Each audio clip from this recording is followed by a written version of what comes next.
again. Please raise your hands to give the microphone. It's the same chair as well. Yeah. Not even a mark on your face. Rich here, Chris with Boxing with Chris. Capturing the championship in Puerto Rico, you showed the emotion of how much it meant to you. How much did this mean to you? What did it overshadow that win in Puerto Rico?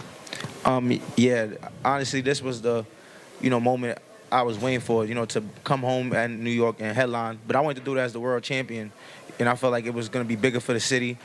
The New York had a lot of big boxing fights in the past years, but New York haven't had their own chair on in a world championship fight since, I think, Danny Jacobs probably was fighting years ago. So I always wanted to be the guy to bring back the championship to the city and just give, New York that feeling of cheering on their own. So it felt great. Richardson, back here. You had the win. It's ironic because I had asked you back in Puerto Rico about your debut in Brooklyn. You came back here with Eddie, and I asked you about, you being inactive and coming here and the activity picking up. You pick your win up in Puerto Rico, you get your championship. And now you're here, and it kind of just seems like everything just really comes full circle because not only do you win in front of your home crowd, but you get a stoppage. Just talk about the preparation and how you feel in this moment right now. The preparation was just a lot more mental than physical. Just, like I've been saying, I haven't got comfortable with the big fights, the anticipation, seeing my opponents, hearing what the media got to say, just that whole feeling is a different feeling. Just, you come fight week the day before the weigh-in or something, you see your opponent in weigh-ins and you go fight it. So just getting used to that psychologically and knowing like, oh yeah, like I know what I'm gonna do to this guy and just believing that I got another gear. And today I've reached that other gear where it's like I'm gonna take him out, and I set it the whole build up to the fight, and I just didn't want to go out there and just box. So yeah, that was just really what it was, just preparing mentally more than physically. Hitchins, Lowe's with FightHype right here, right in front of you. Congratulations, first off, on the victory tonight. Your first title defense. You got George Kambosos out the way, and you did it in great fashion. When I interviewed you at Gleason's, you told me that you wanted to leave him a bloody mess. Now, you might have not left him a bloody mess, but you were able to get him out of there. How real is the Devin Haney fight now? He's saying move up to 147, so right now I got a lot of opportunities right now, as far as being able to go up to 147 and hopefully he'll, give me the opportunity because he's still the guy, and obviously at 140. So it's the opportunity is definitely real. I think that fight, the people want to see me and Devin Haney, me and Teofimo. I've been saying for a long time now that they're gonna have to put my name in this conversation. You feel me? Because if you want to see superb boxing, you got to put me in that conversation with the Devin Haney's, the Ryan Garcia, the Teofimos. And I've been telling y'all for the longest, I'm just as good as these guys, even better. Eddie been telling y'all, my manager been telling y'all, my team, my coaches, everybody been telling y'all, but I guess it took that for y'all to want to listen to and hear us now. Richardson, Kevin Garcia, a.k.a. the Puerto Rican Kid, KG. I asked you a little while ago, how did you feel about, Bill Haney being here, Teofimo getting in the ring? Just a year ago, they were saying, you didn't have the power. You didn't bring the fight to people. Now you're a champion. You've defended that championship, and you've got people here scouting you. What's the year been like for you, and just the turnaround with now people calling you out? Yeah, just last year, I was leaving London last year, July. I was on Twitter going back and forth with George Kambosos, actually. And he was like, you'll never be world champion. You're only going to fight in front of 300-400 people. And, how ironic is it to defend my world championship against him in New York in a arena that I think we did a great, event. A lot of people came out. The city came out. And it was just dope, in the 1 year that it was a full circle. But I always knew I was going to get here. And I knew when my opportunity came, I couldn't let it slip away. And I just, tonight stood composed, took my time, and just had fun in it. Africa, right here. Congratulations on the win, man. Thank you. Wanted to know, which fight will be more satisfying for you to get? Would it be Haney or would it be Teofimo Lopez? Teofimo Lopez. I think Teofimo Lopez, I ain't gonna lie, either one of them is a big fight. I feel like just with me, my attitude, my charisma, my flamboyantness, what I bring to the table, people hate me, but they're gonna watch me. So I think that boxing need somebody like me and somebody like Teofimo. He's crazy. So with both of us, it'll go for a great build-up. We both could fight. We both young in our prime, and I think it'll be dope. And there's a storyline behind it. So I think that's a big fight. Me and Devin Haney's also a big fight. We got history together. So these are all big fights that's gonna happen in the near future. We all in our primes, and sooner or later we gotta show who's really the best. Congratulations again. It's Dick Burrows from the BK Reader. So how did it feel just to have Brooklyn so heavy in your corner tonight? I knew once I brought the championship back home, like New York was gonna, show up. We had all type of people. I was looking at the crowd like, damn, I didn't even know like it was gonna be like this. It was like, people that I didn't know would show up, showed up. It was last minute too. Everybody was, saying today I'm getting my ticket. What's going on? It was so many different type of people in the crowd, and it was dope to see that. And I think after today, next time we come back to New York with a better name, it'll be even a bigger event. So I'm climbing slowly but surely, and I'm just, grateful and thankful for this. Champ, you come through the Cops and Kids program. Tell us about that program and the people in that program and how they've had an influence on you up until this point. I feel like I'm the living proof of the Cops and Kids program. The program is meant, Pat Russo and Teddy Atlas started it years ago, and it was meant to take a young kid out the street, take him from anything that can be negative, and make them put their time into something positive. I was a kid that I didn't want to be a boxer. I just seen Floyd Mayweather talking shit at the Big Show, and I was like, oh, that's cool. I came to the gym. I smelled the hand wraps. I seen the kids coming in with trophies. I seen them going away to tournaments, and it changed my life. So I feel like me coming from that program, it can show the young kid that I come from the same place as you. I had the dirty boxing shoes, the used boxing shoes that the older guys would give me, the stink hand wraps that my hands smell like fungus, the gloves that was just messed up. I've been through all them emotions, from, Coach Sosa giving me my first pair of new boxing shoes and me just being happy. But more of the story, that program is meant to help a kid push their trajectory in life towards the positive, standpoint in life. And I feel like whether it's boxing, whether it's being anything you want to be in life, that program can change anybody's life. And I'm living proof of it. So none of this would be possible without Cops and Kids. Like Lou DiBella said the other day, I was the kid sneaking in behind, trying to get in the backstage and trying to see what's going on with the pros. I used to try to steal the pro gloves after the fight. So it's a full circle moment right now for me. Hey, Richardson, congratulations on excellent win. Jay with Sportbox TV official. Just quick question. So we did see you in the ring with Teofimo Lopez. Can you tell us or detail any of the words that were exchanged between you and him? He basically congratulated me, and I said, yeah, we got to make it happen. And, he's also signed right here with my manager, Keith Conley. So, it's ties right there with me and him. So the fight is definitely something that got to happen. He's already established his name in the boxing world. I'm establishing my name in the boxing world. I'm cementing my name. So it's a fight that got to happen. And I've been calling his name out right before I got out the ring. My last fight, and this ain't for propaganda, this ain't for promotion. I do believe I'm the best, and I'm ready to compete against anybody in the sport.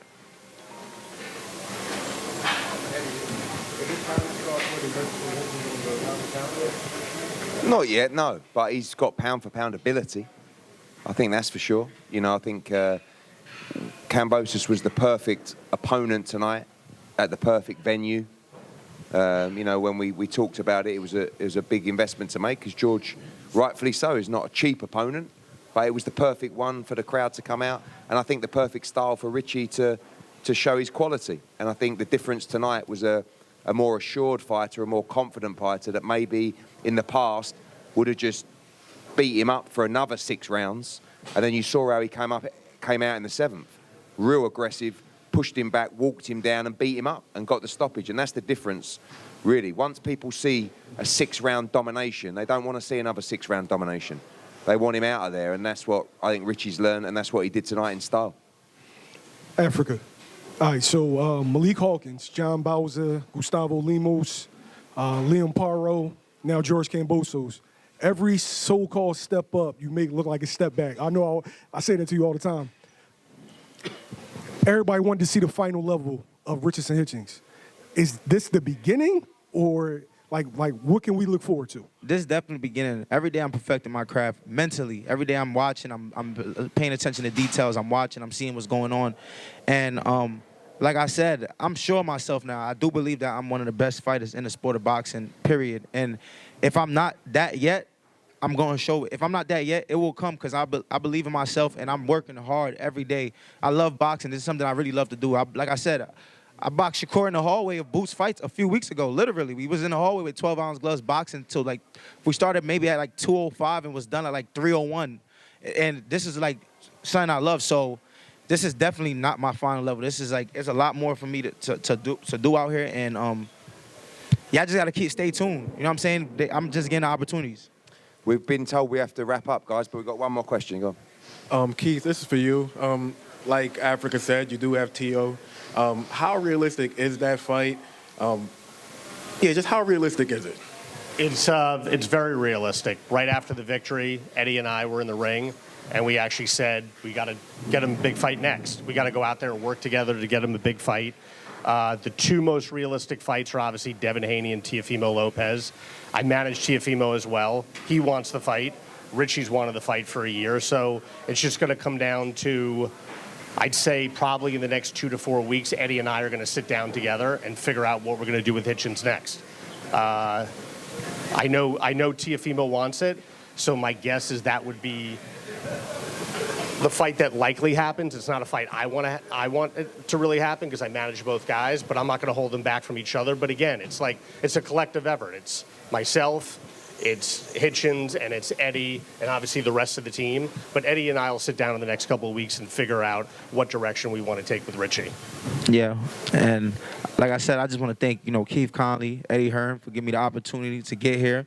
And they changed my life in 2 years. Just like that. All I need was an opportunity, and they did their job, and I'm doing my job, and I'm looking forward to a great future with, obviously, Eddie Hearn, Keith Conley, and hopefully we keep doing great things, and yeah. Thanks for all your support, guys. Thanks for coming tonight. Thank you. Trainer? Yeah. Oh, what? Mike. Christian, you have the mic. You need to cover the mic.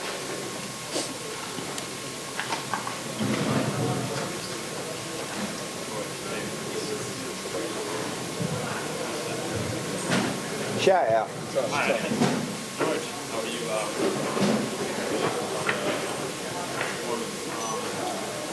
So tell us the difference between Swami and Devin Haney, Teofimo, people in the ring fighting. Yeah, look, again, it's an honor to come back to New York, come back to Madison Square Garden, headline another show here. Thank you to Eddie, Matchroom. I always appreciate you guys for giving me these opportunities. And look, if you take it all the way back, if it wasn't for these guys taking this fight, and who knows what would happen with Top Rank and stuff. So obviously my promoter, Lou DiBella, my own company, Ferocious Promotions, I just give it my all, man. And look, it's hard to, I fought them at different stages of my career, so it's hard to gauge. But look, they're all tremendous talents.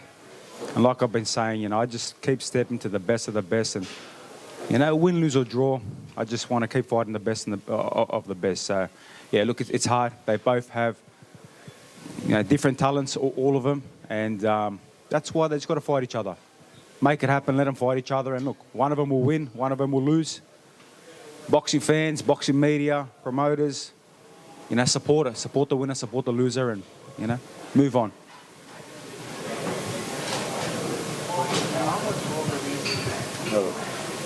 George, Sebastian Milo, the Boxing Mob with FightHype TV. You say you want to see all these guys fight each other. Just from a fan's perspective as well, what's the fight that you most want to see? Look, I love the sweet science. I'm such a big fan of the sport. I sit there relentlessly watching every single different fight. And look, the exciting fight is obviously, as we know, Haney, Hitchins, Lopez, Hitchins, all these guys, Lopez, Devin Haney. You want to see them fight each other. And like I said, it's hard to tell who's going to be better than who, because on that night, anything can happen. On any given night, it can happen. It happened for me a couple of years ago, and unfortunately it wasn't to be tonight, but I really believed in myself. I really had that eye, and, just wasn't meant to be. Sometimes, after a few wars, things just don't go to plan, but look, it is what it is. Hey, George. It's Vince DeRuyter, Boxing News 24. I saw you targeting the body a lot during the course of the fight. Exactly what was your strategy going into this fight? Yeah, that was the plan. Body, body, body, stabbing that body, stabbing that right hand, the left rib to the body. I didn't fully execute the game plan. I didn't fully execute it. I went a little bit too much head hunting. My lead coach, Anton Kadushin, who unfortunately couldn't be here, as Eddie knows, visa issues, he couldn't be here. But we had a great camp in Montreal, and big respect to Ramon Matthews, the assistant, who jumped up and had a tremendous camp. Russ Amber as well, and my father in the corner, my manager. That was the game plan, break the body down, and I knew he was going to be sharp early, and I knew I had to just, a bit like Rocky, just take the shots, take the shots, take the shots. And yeah, I knew I might get hurt, and I did in round 3, 4 with that body shot. It bloody hurt. But I just dug deep, and then I fired back, and I started having some good success. I clipped him a few times, I busted up his lip, but look, it wasn't meant to be. And even when I did get put down, I still got up, 9, 10. I wanted to go more. That's the warrior I am. I'm always ready to die in that ring. I didn't stay down, and that body shot would have taken 100% of all of you here and anyone critiquing online. So, look, I'm a warrior. George here, Chris with Boxing with Chris. No fighter knows a fighter better than itself. Second division, you fought them all. Even though it's kind of early to tell, how much do you feel like you have left in the sport? Look, I don't really know right now. For me, I've done so much in the sport, I keep my head up. I keep my head high.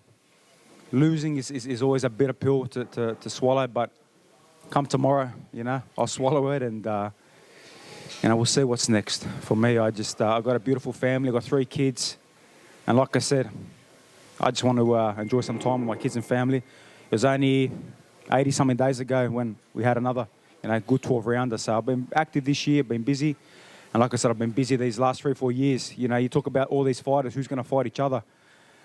Well, that George Kambosos from Sydney, who never had, a fair shake, from nothing, went over and did it all, man. And like I said, my cabinet's full, my bank account's full, and I got a loving family. So what's next? I'm going to go coach my son's footy team right now. He's only under 5s, but, that's what I want to do right now. Thank you very much. And, yeah, it's my birthday too today. So thanks, Richie. Thanks, Richie, for the extra punches. It was more than 32. We wanted that birthday present. Hey, Jim, this is Los with FightHype. As the father and trainer for George Kambosos, what do you feel, is the future for him now? I mean, look, at the end of the day, we worked so hard in this training camp, and we had the game plan to defeat Hitchins tonight. Obviously, the big moment, you step in that ring, and then all of a sudden, George puts himself in position, he gets within range, and then the hands are not really, he's not letting the hands go. We did work on targeting the body. George went a little bit more head hunting. We wanted him to punch between punches and kind of sort of like catch when he was throwing that jab and kind of punch with him. And look, we had a perfect game plan. There's no excuses. At the end of the day, George is a warrior. He's fought some really tough fights, and I just believe, these fighters, they take shots, and then maybe they feel that same shot from the fight before. Maybe sometimes mentally it gets in their head a little bit, thinking, oh shit, I know this shot kind of hurt me last time. It's just hard to know what a fighter goes through. But right now, George doesn't have to think about nothing. The simple thing is, he's going to go away with his family. He's not hurt. He got beat by the better man tonight.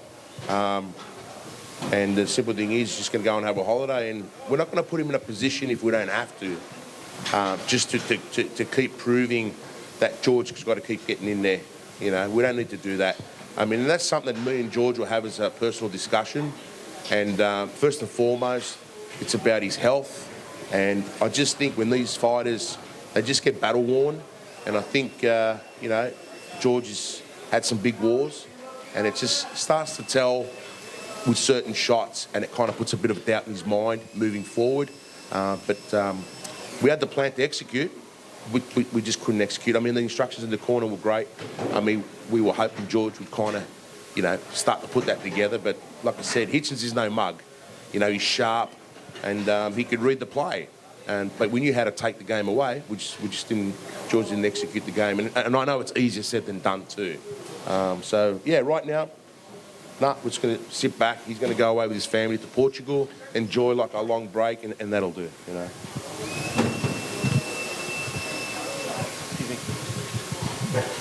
Last one for George, guys. Yep. This is directed at George. For the last 5 years, you fought at the highest level. I'm talking about like murderer's row, tough fight after tough fight. What did fighting at the top level teach you about George Kambosos? Yeah, look, if you talk about resumes, I think George Kambosos has the best resume in boxing. Like you look at the names I've fought: undisputed champions, unified champions, Olympic gold medalists, world champions, division above. Everyone knows I got a big heart, and I was saying it every time I got up in every round. Warrior, warrior, and you saw it in round 3, 4 when you heard me. I just bit down on that mouth guard and I fired back. And like I said, I had some success, but it didn't teach me anything new. I know I'm a warrior. I know I give everything to the sport. The fans know it, and the fans respect it. And like I said, I fought the best of the best, and that's all I can ever ask for. And I hope the fans respect it. I hope the media respects it. I hope the promoters respect it. And like I said, I look at myself in the mirror. I wanted to win, of course. I wanted to become a 2-division champion. I think this victory would have made me one of the all-time greats, in Australian boxing history. But again, there's so much history already that I've done, and I don't have to prove nothing to nobody. I look in front of the mirror. I know who George Kambosos is. I know who the warrior he is, and I'm not ashamed. I keep my head up, my chin up, my head up, my chest out, and live to fight another day. But we'll have to wait and see. We'll talk about that. Here. Thanks, everyone, and happy birthday, George Kambosos. Well done, mate. Thank you very much. Champ. Happy birthday.